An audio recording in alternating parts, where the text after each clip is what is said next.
What's going on? Charles Botensten here. As you guys already know, I would say one of the top things out of 10 years of personal development, self-development, self-help, personal help, whatever you want to call it, doesn't really matter, is the ability to meet someone and have them like you.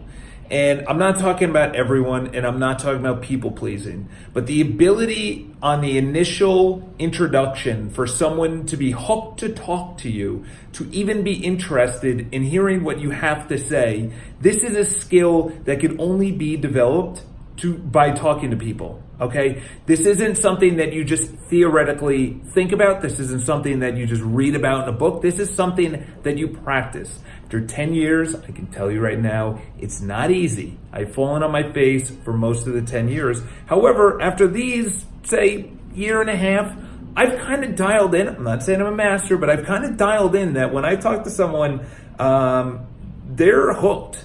They want to talk more. Okay, there's a portion to the enthusiasm. There's a portion to how interesting you are. But really, I'm just going to talk about the initial, what do I say, just spark. You see someone you want to talk to. I don't care if it's dating, if it's business, it's relationships, it's fun, it's engaging, it's a party, doesn't really matter. There's one thing that I just keep on going back to, and that's situational. I'll give you the example. I was in between appointments. I was on the Upper West Side. I went into Equinox. I had to go to the bathroom. And there was a cute girl finishing up a workout. She went in front of me. She was on the phone. Then I went and I got a banana and a water and actually an energy bar because I need more carbs than I thought because it's just insane training. So what was the one thing that you could think about? It's a girl in Equinox that just came from training. Immediately someone would say, "Hi, how are you? I'm Charles. How was your day? How was your workout?" No, you come in there and you go exactly what you're thinking. You go exactly situational. It's the middle of the day and you just worked out. So I go in and I just little sarcastically just say, "Wow, that's great." I'm like, "You're able to work out in the middle of the day? What do you do?" In that tone of voice. In other words, deeply actually interested in what she has to say. Instead of actually doing the boring thing. I started with the highs and the lows and how are you doing? And I can tell you right now, it doesn't really work, but you have to start somewhere. And then when you start actually mastering that, which is the hook. So I hooked her into the conversation. She goes, "Oh, I'm a dancer and I was just getting in my workout before I look at apartments." "Oh my God, you're looking at apartments? You're looking at a story. Your story is very, blah, blah. It's very popular," and we go into talking. The hook is everything. Continuing the conversation is a completely different skill set. However, you go from "Hi, how are you?" blah, blah, blah. Then you start advancing. The number one thing is I go situational. I go with what I'm thinking about. Honestly, if she's wearing bright shoes or if that guy is wearing an orange suit, I'd be like, "Dude, that is an awesome suit to be able to pull that off." Or, "Holy cow, your shoes are sparkly right now." You know, sounds corny. I don't know. I'm just thinking about it right now. But to be honest, this is what happens every time. You say it, they look at you, and they are judging if you believe with what you said. So in other words, if I looked at her and I said, "Holy cow, you're able to actually work out in the middle of the day? That's amazing." And she looks at me and I'm like this, or I'm like that.